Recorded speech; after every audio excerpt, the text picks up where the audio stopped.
human firewall.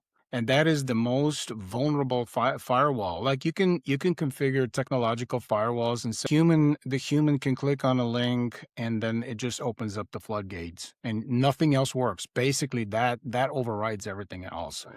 So I would say from my experience, a well-managed ongoing awareness campaign, you would probably run, every 3 months.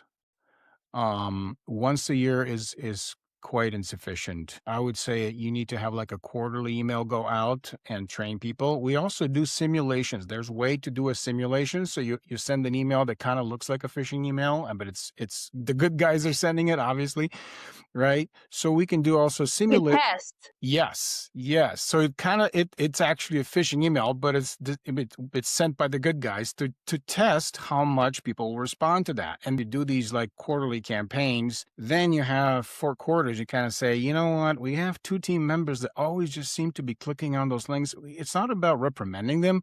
It's just sitting down and saying, you know what? Let's talk a little bit about this.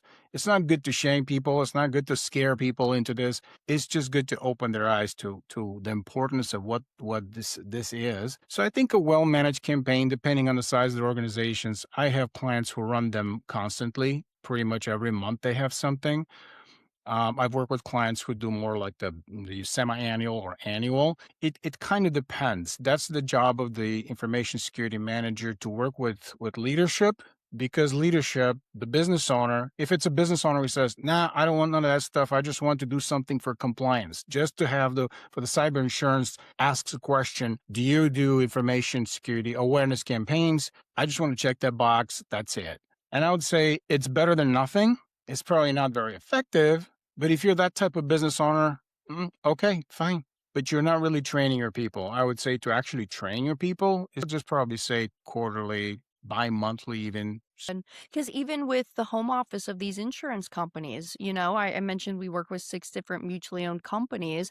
And a big thing is they have to train their sales desk, the underwriters, the case managers on the proper lookout for even money laundering. I mean, that's a Yes. huge one within the life insurance space. And if they're not having a close magnifying glass look at some of these cases that come through, they could totally erupt themselves because of the employees within that business is not doing their own due diligence.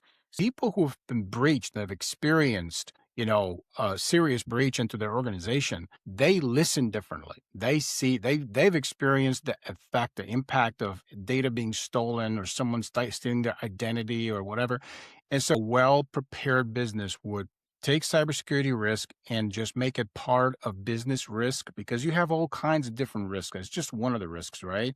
But this deserves to be looked at seriously, because IT has to do with configuring a system, whether it's a server or a computer. IT guy needs to see that it's working, and that's it. Just like the guy who builds your house, he's not responsible to keep the house safe. He's responsible to give your house the lock works, the door works, right? But then he walks away. It's not his job to keep the house safe. What Same do you way mean with he's not standing outside my front door?